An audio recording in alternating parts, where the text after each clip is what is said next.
A well-designed kitchen doesn't just look good, it also needs to work hard. And that means every cabinet, fixture, and surface should support the way you cook and clean, not fight against it. But the problem is, many kitchens are designed on paper instead of for real life, which leaves you with doors that crash, islands that block walkways, and appliances that just overwhelm your space. And even pricey kitchens can feel awkward when the planning isn't right. So in this video, we're gonna go beyond the bad choices and break down the real design mistakes that ruin flow, waste tons of space, and make daily cooking way harder than it needs to be. So the first thing we need to talk about are cramped layouts with no plan for storage. I mean, check out this kitchen here. You've got the sink pushed deep into the corner, and that's creating a bottleneck, right? It looks like it frees up counter space, but in reality, only one person can work in that spot at a time. Plus, the dishwasher is blocking the walkway when it's open, which makes cleaning up the kitchen awkward and cramped. Now, in this kitchen, instead of adding a narrow cabinet or a tall pantry space to hold things,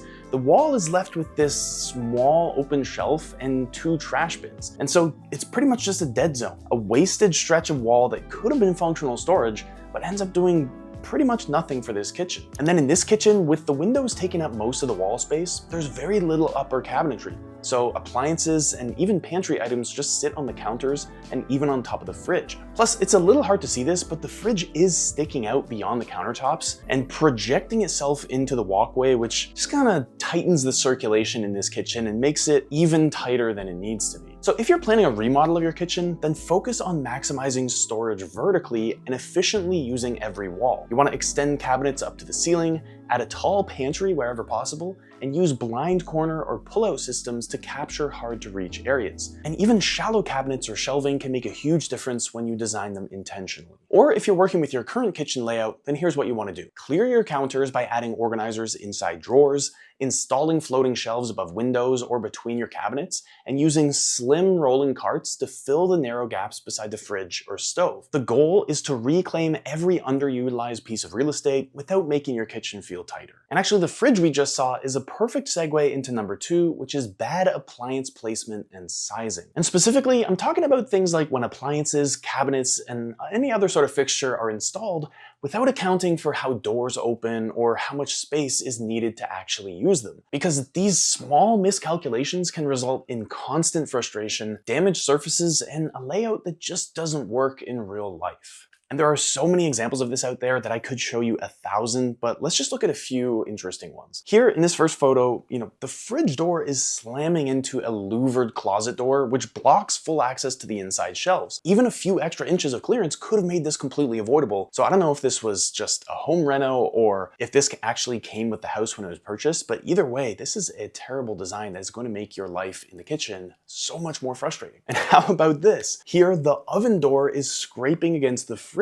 door when it's opened, which leaves these horrible visible marks on the fridge itself. So I don't know about you, but I could not stand living in a place like this where every time I open up the oven, it's scraping against the fridge, just, knowing that it's making my home look worse and worse every time I want to cook. And then again, here we've got the cabinet door that opens up, this is 30 degrees and hits the sprinkler on the ceiling? I mean, first of all, who even has a sprinkler in their own kitchen? Do people have that? I'm trying to think back through my life. I'm pretty sure I've never had a sprinkler in my kitchen, right? I'm not living in like an elementary school. But secondly, who installed this and who thought this was a good idea? Maybe they wanted to have lower cabinet doors before or something? I can't imagine who would ever approve this as a builder. And why hasn't the homeowner changed this? So many of these bad installations, right? And like I said, there are just thousands and thousands of these that you can find in people's homes. And then again here, we've got a drawer that can't properly open because it hits the handle of the oven. So, I mean, look, who designed these kitchens, I really don't know. But if this is your space where you've got a drawer or a cabinet that can't open or a fridge blocking your light switch, you need to make a change, right? These are small, pretty simple solutions. Of course, not every kitchen, you can rearrange where the fridge is. So if you're planning a remodel, then make sure that you always leave enough clearance between appliances, doors, walls, light fixtures, and anything else that's fixed in your space. And measure how things like drawers, cabinets, and appliances open so that they'll fit not just when they're closed, but when everything is open as well. Or if you're working with your existing setup, then there's a couple things you can consider, including switching the direction that doors swing so that they no longer hit something that they previously were,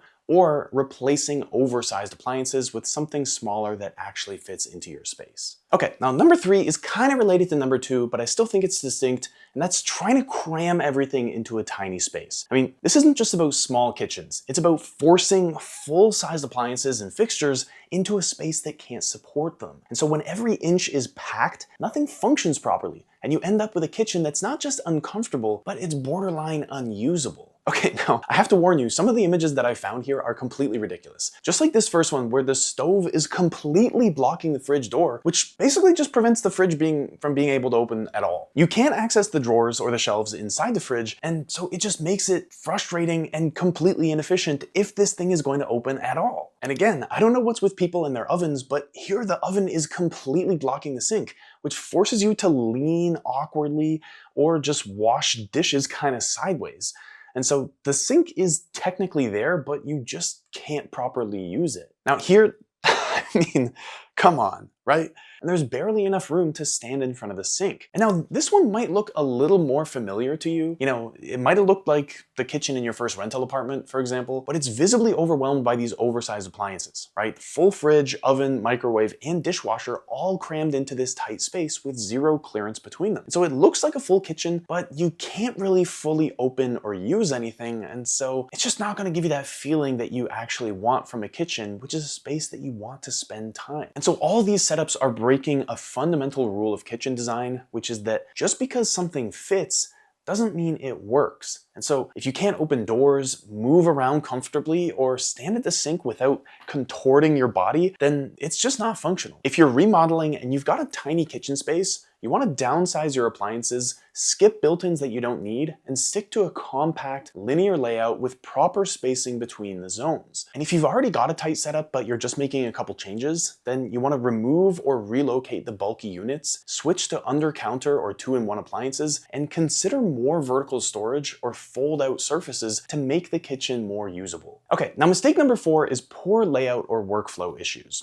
And this mistake isn't just about small or tight kitchens like we just talked about, because sometimes the layout fails because everything is actually too far apart. Because when the different zones of your kitchen don't relate to each other, then the space ends up looking big, but working small. Okay, so here's a bit of an awkward kitchen setup, right? We've got the fridge, which granted fits perfectly into this little boxed cutout that it's sitting in, but it's also just kind of floating in the middle of this large room, right? If we look at the second angle here, you can see it's kind of like a phone booth in the middle of the open concept kitchen, living room, whatever area. So kudos for fitting in there perfectly, but I don't think, you know, this just creates an odd sort of disconnection with the rest of the kitchen. And also, I'm pretty sure that if you were to open up those doors, they're going to be banging against the walls on the side. And so I'm pretty certain that after a couple weeks or a couple months, you're going to have a ton of marks and scuffs on those walls. It's just not going to be a good look. And now looking at this kitchen, the island in the middle is too small to connect the different zones. And so instead, it just floats awkwardly in a large open space. You know, it doesn't anchor the kitchen or make it easier to prep and cook. And the open layout here is actually wasting a ton of usable space, creating these large patches of bare floor instead of a tighter, more efficient workflow. And so it looks spacious, but it's not really functional. And a big part of the reason for that is that the distance between the sink, the stove, and the fridge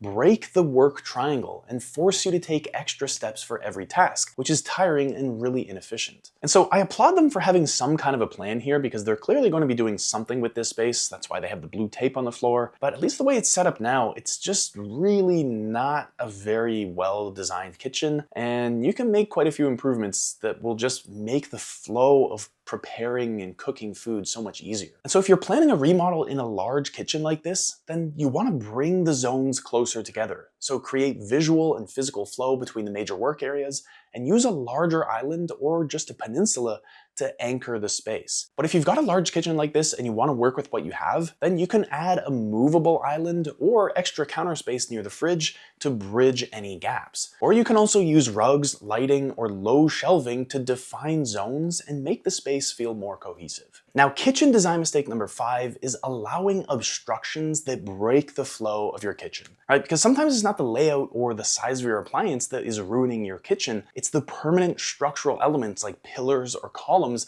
that were never properly integrated into the design. And these awkward obstructions just chop up your counter space, block your movement, and make even the most basic tasks frustrating. And so here we've got these two thick decorative columns that are planted right in the middle of the island, which completely destroys the usability of that counter space. You can't prep properly, pass food across, or even place something large like a baking tray without running into these columns. Similarly, we've got another structural pillar smack in the middle of a tight galley layout, which cuts the room in half and blocks the path between the sink and the stove, turning what should be a smooth workflow into a game of kitchen obstacle course. And then this one is truly awful, right? We've got this tall support column that's breaking up the only open floor space between the sink, the stove, and the fridge. And this just kills any kind of efficient movement across these zones and becomes honestly a hazard in this space, right? Especially in such a tight space like this one. Now, yes, of course, these pillars are load bearing, so you can't just kick them out. But the kitchen should have been designed around them, not just allowed them to be shoved in the middle of the space, especially in these key working areas. So if you're planning a remodel, I know some of you are not going to like this answer, but you need to work with a structural engineer to reposition or conceal these support columns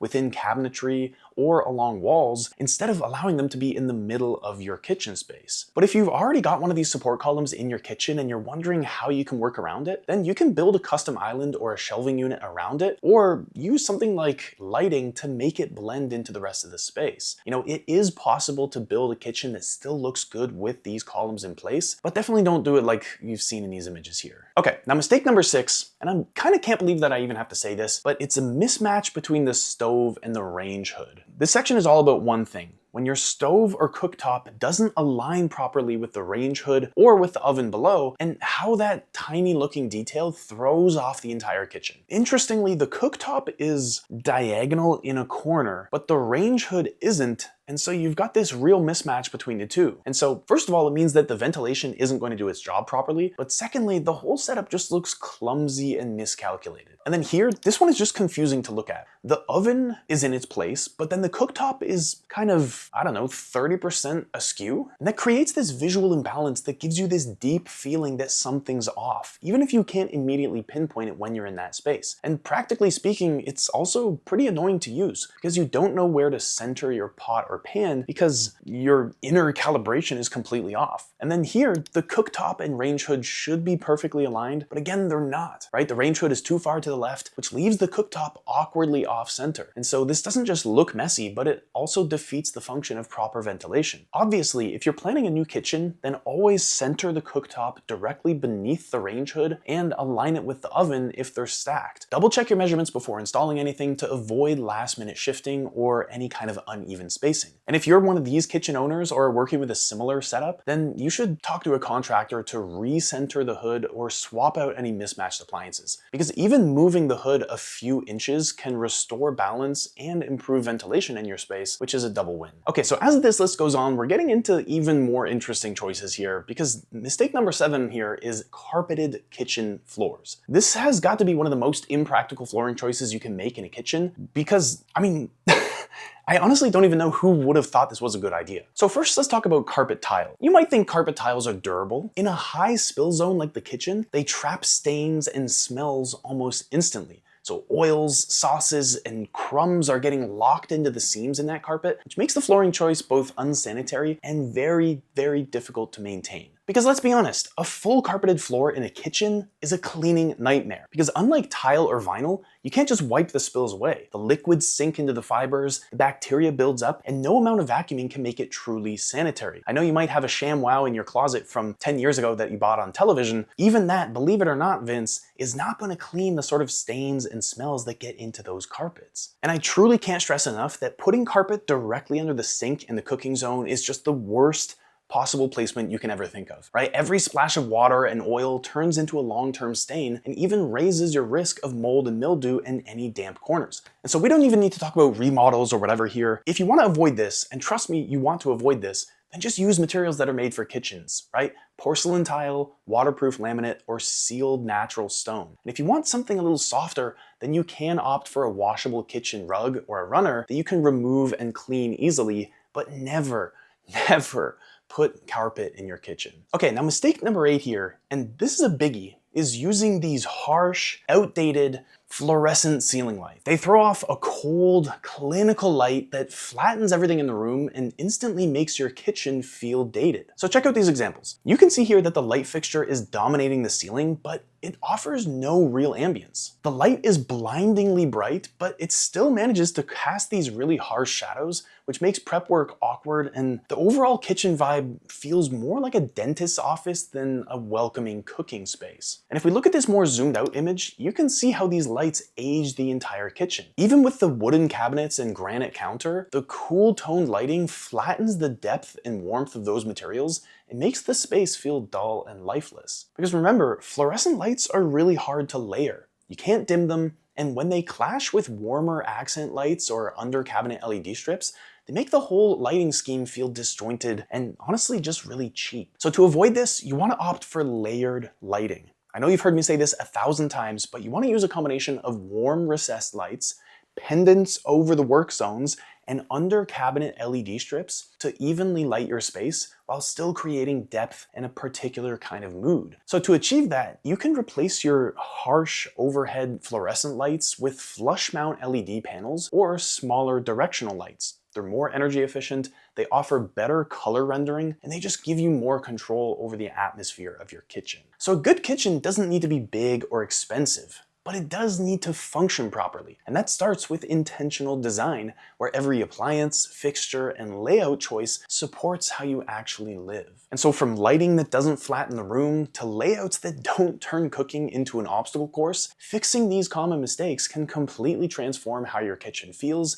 and how it functions. And even small tweaks like adjusting cabinet spacing or replacing a bad light fixture can go such a long way in making your kitchen easier to use, easier to clean, and honestly, just nicer to be in. So if you like this video, I've left links to a few similar ones in the description below, or if you want to take your design knowledge to the next level and start making real changes to your own home, check out this video up here. I'll see you there.